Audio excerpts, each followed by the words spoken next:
அனைவருக்கும் வணக்கம். இது உங்கள் மிக்தமிழா சேனல். நான் உங்கள் மகாராஜா. நம்மளோட கை கால்களில் ஏதாவது சின்னதாக அடிபட்டாலும் சரி, இல்லை ஏதாவது வெட்டுக்காயம் ஆயிட்டாலும் சரி, சீக்கிரமாக ஹாஸ்பிட்டலுக்கு போகலாம் அப்படின்னு நினைக்கும்போது பரவாயில்ல, கொஞ்சம் நேரம் ஆனாலும் நம்ம வெயிட் பண்ணி பஸ்லேயே போய்க்கலாம் அப்படின்னு சொல்கிற அளவுக்கு பெட்ரோல் டீசலோட விலை ரொம்பவே அதிகமாகிட்டு இருக்கு. இதனாலேயே பஸ்ஸில் போகிறதுக்கே எனக்கு பிடிக்கல அப்படின்னு சொல்கிறவங்க கூட எங்கேயாவது வெளியே போகணும் இல்லை வேலைக்கு போகணும்னா நம்ம பரவாயில்ல பஸ்லேயே போய்க்கலாம் அப்படின்னு சொல்லி அவங்களோட மைண்ட் செட்டை மாற்றிக்கிட்டு வராங்க. ஆனாலும் ஒரு சில பேர் எனக்கு இந்த டைமுக்கு பஸ் இல்லை, நான் ரொம்ப தூரம் ட்ராவல் பண்ணணும், நான் ரூரல் ஏரியாவில் இருக்கேன், எனக்கு பைக் மட்டும்தான் ஒரே ஆப்ஷன் அப்படிங்கிறவங்க வேறு வழியே இல்லாமல் பைக்கில் தான் போய்கிட்டு இருக்காங்க. நம்மளால் பெட்ரோல் விலையை கண்டிப்பாக குறைக்க முடியாது, ஆனால் நம்மளோட பைக்கோட மைலேஜ் குறையாமல் கண்டிப்பாக பார்த்துக்க முடியும். நம்ம பைக் கரெக்டான மைலேஜ் தரணும் அப்படிங்கிறதுக்கு நிறைய விஷயங்களை நம்ம சரி பண்ண வேண்டியது இருக்குது. அதில் முதல்ல நம்ம பார்க்க வேண்டிய விஷயம் ஒரு பைக்கோட ஸ்பார்க் ப்ளக். இந்த ஸ்பார்க் ப்ளக்கை குறிப்பிட்ட இடைவெளிக்கு ஒரு தடவை க்ளீன் பண்ணி போட வேண்டியது ரொம்பவே அவசியமான ஒன்று. இன்றைக்கி நம்ம வீடியோவில் ஒரு ஸ்பார்க் ப்ளக்கை எப்படி க்ளீன் பண்ணுறது அப்படிங்கிறதான் பார்க்க போகிறோம். அதுக்கு முன்னாடி நீங்களும் நம்ம சேனலை சப்ஸ்கிரைப் பண்ணலாம். மறக்காமல் சப்ஸ்கிரைப் பட்டனை கிளிக் பண்ணுங்கள். அப்படியே பக்கத்தில் இருக்க பெல் பட்டனையும் கிளிக் பண்ணுறங்க. அப்போ தான் நம்ம சேனலில் போடுற வீடியோஸ் எல்லாம் உடனுக்குடனே உங்களுக்கு நோட்டிஃபிகேஷனில் வரும்.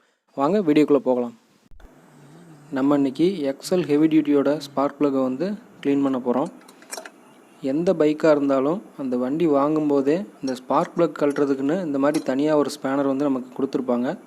அதை வச்சு ஃபஸ்ட்டு இந்த ப்ளக்கை கழட்டிக்குவோம்.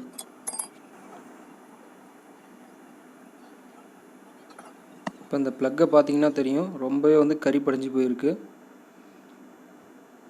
ஃபஸ்ட்டு நம்ம இந்த ஸ்பார்க் ப்ளக்கு எந்த வண்டியோடதாக இருந்தாலும் அதை முதல்ல இந்த மாதிரி ஒரு துணியில் வச்சு நல்லா தொடச்சி எடுத்துக்கணும்.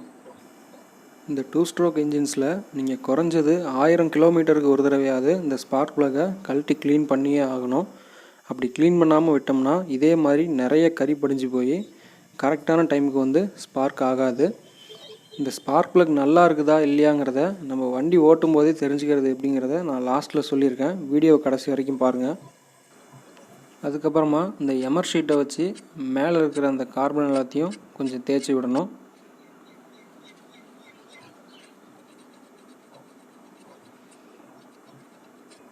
இப்போ இந்த எமர் ஷீட்டை வச்சு இந்த ஸ்பார்க் ப்ளக்கு நடுவில் இருக்கிற அந்த கேப்பில் வச்சு ஃபஸ்ட்டு கீழே இருக்கிற பின்னை நல்லா தேய்ச்சி விடணும்.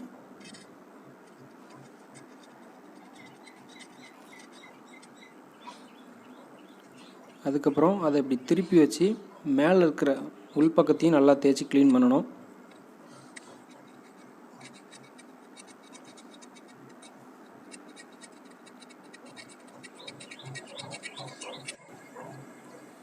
இப்போ பார்த்தீங்கன்னா தெரியும், நல்லாவே க்ளீனாக இருக்குது. ஆனால் இந்த மெத்தடில் யூஸ் பண்ணி நம்ம க்ளீன் பண்ணும்போது அந்த ப்ளக்கில் நடுவில் இருக்கிற அந்த கேப் கொஞ்சம் இன்க்ரீஸ் ஆகிடும். அதுக்கப்புறமா அந்த கேப்பை நம்ம கொஞ்சம் அட்ஜஸ்ட் பண்ணி கம்மி பண்ணி வைக்கணும். அதாவது 1/2 மில்லிமீட்டர்லேருந்து 1 மில்லிமீட்டருக்குள்ளே அந்த கேப் இருக்கணும். அப்போ தான் ஸ்பார்க் நல்லா அதிகமாக வரும், பெட்ரோல் ஈஸியாக பற்றிக்கும். இப்போ நம்ம எப்பவும் போல் வண்டியில் ஸ்பார்க் ப்ளக்கை மாட்டிடலாம். இப்போ நம்ம ஸ்பார்க் ப்ளக் டேமேஜ் ஆகிருக்கா இல்லையாங்கிறத எப்படி கண்டுபிடிக்கிறதுன்னு பார்க்கலாம். முதல் விஷயம் என்ன அப்படின்னா, உங்களோட மைலேஜ் கம்மியாக ஆரம்பிக்கும். அடுத்த விஷயம் என்ன அப்படின்னா, நீங்கள் ஆக்சலரேஷன் கொடுத்த உடனே சடனாக இன்ஜின் ஆர்பிஎம் இன்க்ரீஸ் ஆகாமல் கொஞ்சம் மெதுவாக இன்க்ரீஸ் ஆக ஆரம்பிக்கும். மூணாவது விஷயம் என்ன அப்படின்னா, உங்களுக்கு அடிக்கடி ஸ்டார்டிங் ட்ரபிள் வர ஆரம்பிக்கும். அதுக்கடுத்ததாக பார்த்தீங்கன்னா, நம்மளோட இன்ஜினில் அடிக்கடி மிஸ்ஃபயர் ஆகும். மிஸ்ஃபயருங்கிறது வேறு ஒன்றும் இல்லைங்க, தேவையான டைமில் அந்த ஸ்பார்க் பெட்ரோலை எரிய வைக்காமல் கொஞ்சம் முன்ன பின்ன லேட்டாக அந்த பெட்ரோலை எரிய வைக்கும். இதனால் நமக்கு மைலேஜ் ரொம்பவே கம்மி ஆகிடும்.